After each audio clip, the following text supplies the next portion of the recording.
Oh, got something on here. What do we have here? Little tiny guy that took that inchworm.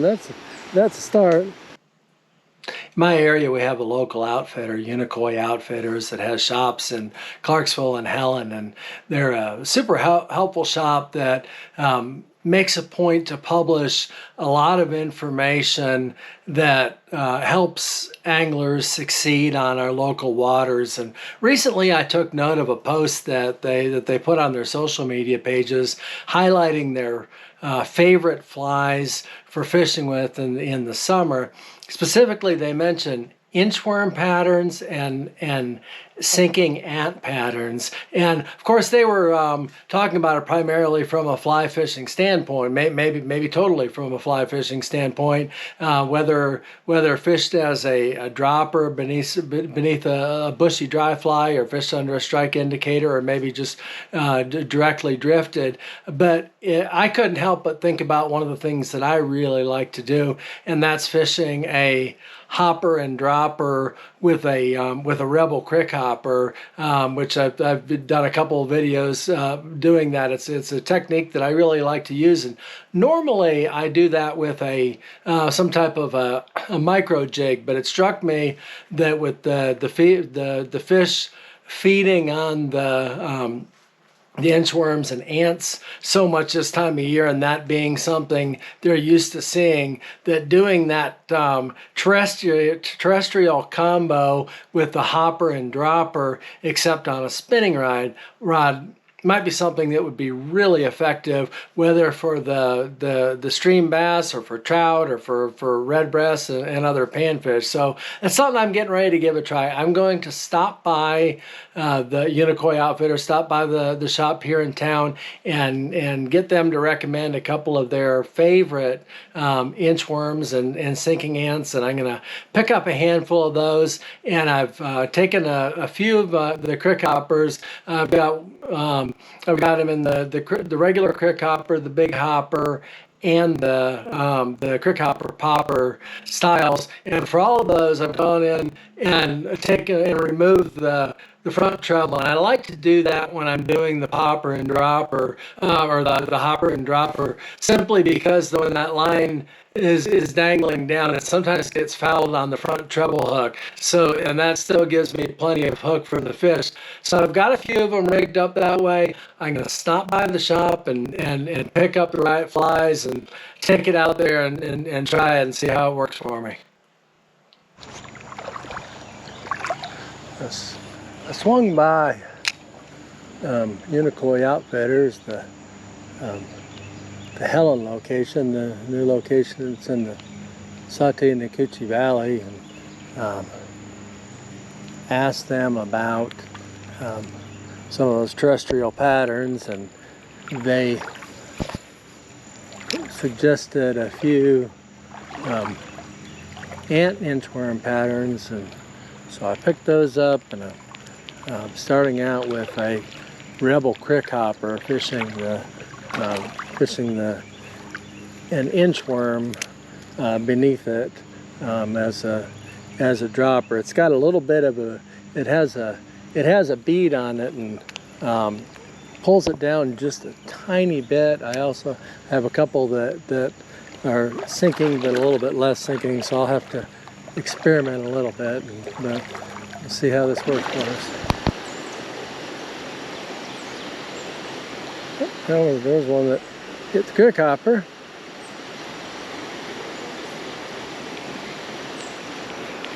What I found with sometimes with these the hopper dropper or with the popper dropper combination is sometimes they'll come up and hit that surface offering, they won't quite get it, and then they'll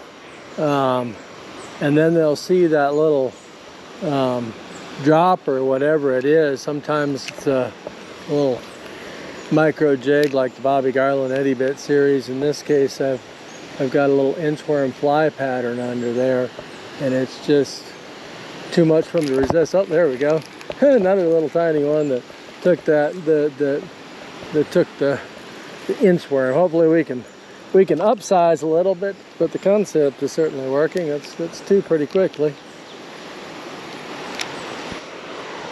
that crickhopper lands and the splash gets the fish's attention and kind of dents it on the surface a little bit, and that gets them to come investigate, and sometimes they hit the cricket, and sometimes they hit the dropper. And oh, there's another one that hit it when I was slow reeling. Let's see which one. It looks like that's on the inchworm as well. That's on that dropper.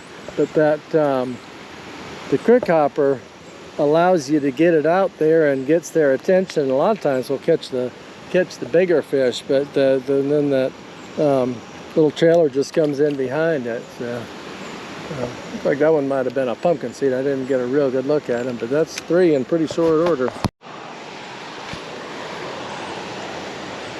My expectation is to catch the most fish when it's drifting or just kind of twitching it on the top, but the last 2 I've gotten, I've actually been slowly reeling it, so that worm has actually been kind of dancing behind the crickhopper. But again, even with that presentation, I feel like the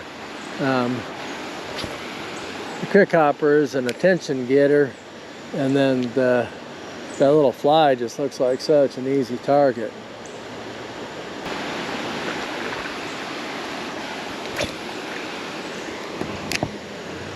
Oh, there's a good smack on the surface on the ant, or on the crickhopper. As soon as that one landed, that fish just smashed.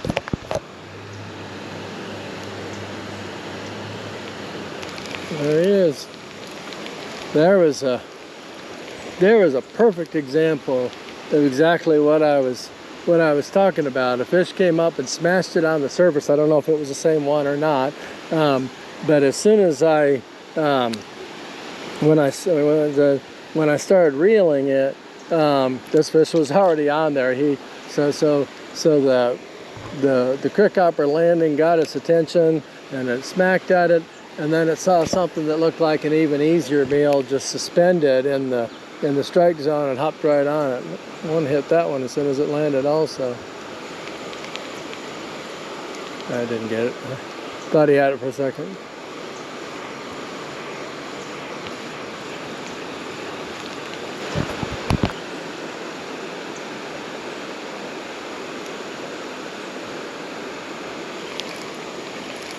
Another one on there. What's that one on? Oh, that one came off. I think it was on the fly also. Pretty similar fish to the ones I've just caught. I just noticed when I was untwisting that one, which that's the first one that's really gotten more that's gotten twisted much. I've had a couple times where it's just wrapped just once and just a quick look. I mean, the same that happens with the line on the front hooks anytime when you're fishing. But I had removed the front trebles from one of my crickhoppers and one of my Bighoppers and one of my crickhopper popper. Oh, there we go. With the idea of fishing it that way, so they're a little less likely to get the twist up. But I realized I tied on the one that I had not, the one that still has both trebles, and so far that hasn't caused significant problems, so that's good to know. So that one, even though just a little tiny guy, he came up and got the crickhopper and actually got the hooks from it. So still hoping a lot of times the topwater one will get a little bit better fish. Obviously that wasn't proven right there, but and it's kind of funny with this sort of a rig. Some days you'll catch almost everything on the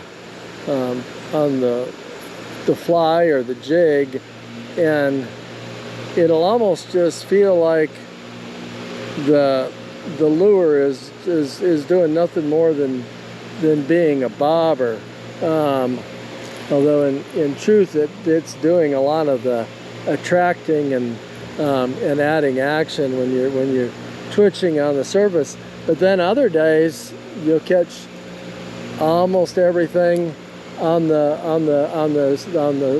Crickhopper. And when that's the case, if I'm catching virtually everything on the Crickhopper, I'll normally go ahead and change and remove the dropper, just because it's one less thing to mess with, and it's just simpler. But a lot of times I like to have it there because it's just a really efficient system that gives you two different looks at the same time.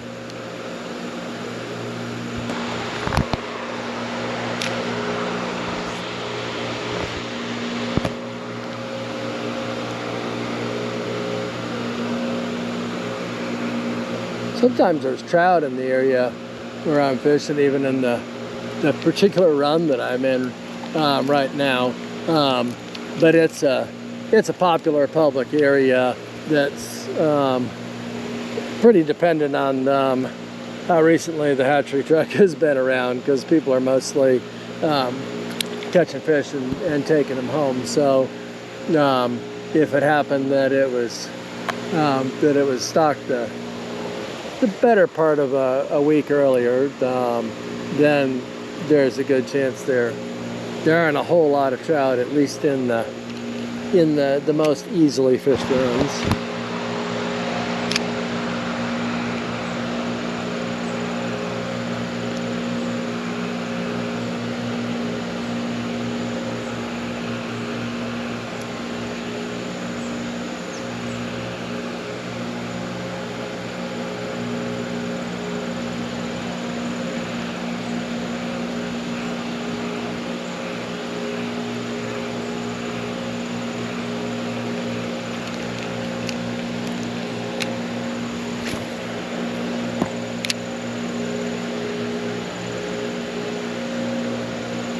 Oh, there we go. that one just yanked it under. I didn't even. Oh, he's foul hooked. He came up and struck at it, missed, then caught himself in the body. Get that out of here. But he did strike the Crickhopper and not the fly. So yeah, I think that's two on the Crickhopper, and I don't know, 5 or 6 on the fly so far.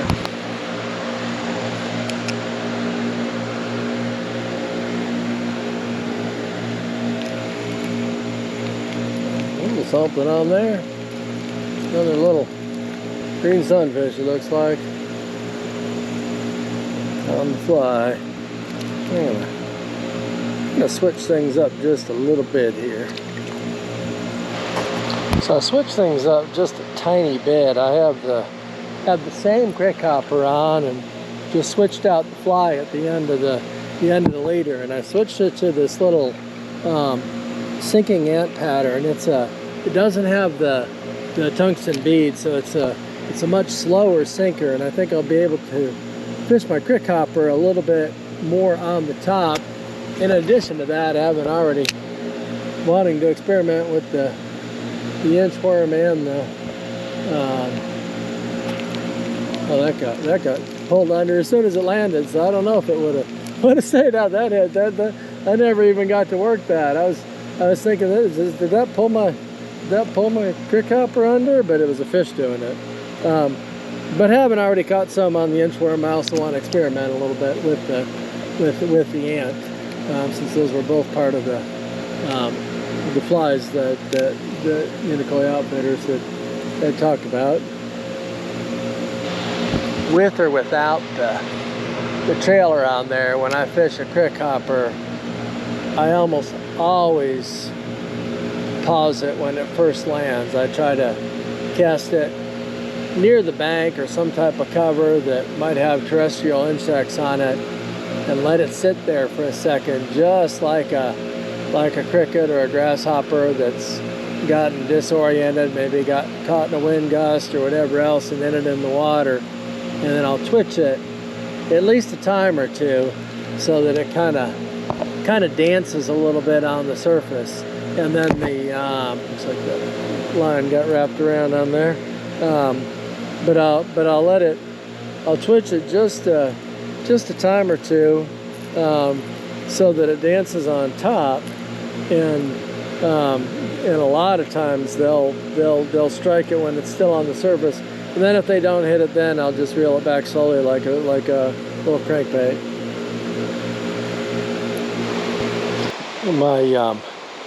My rig ended up getting fouled, and I'm not quite certain how it did it. The leader got wrapped really into the knot that the lure was tied on with, to where I had to cut it off. So while I was having to re-rig anyways, I went ahead and made a more wholesale change. I still have that ant on there, but I switched to a Bighopper, give it a little bigger profile and maybe increase the chances of getting a bass's attention. And at the same time, I went ahead and while I was re-rigging anyways, I did go ahead and grab one of the ones that had where I had removed the front treble, just so that it twists a little less. And I didn't have too much of problems with that. So that's not an essential thing, but I think it makes it a little bit more manageable, and I don't really think it prevents me from catching fish. Oh, I was twitching, watching it on the surface. Up, he came off, but I was twitching the Crickhopper on top and watching for something to strike it, and then the Crickhopper just darted under like a bobber. And that's what'll happen a lot of times with this rig, because they're coming to investigate that action, and then they see something. Oh, there's another one, but missed him again.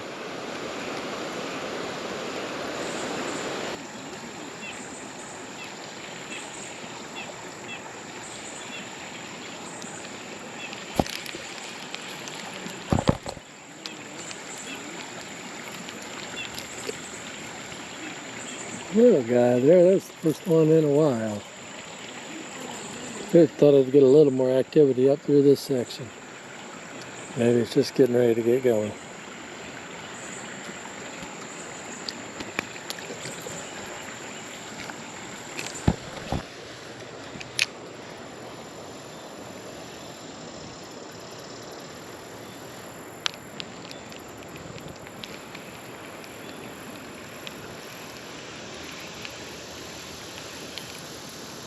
Oh, got a little chub on there that I didn't even realize I didn't see it go down. I just started reeling. It felt a little different, and realized there's a little fish on there. That's cool. A little variety in the catch.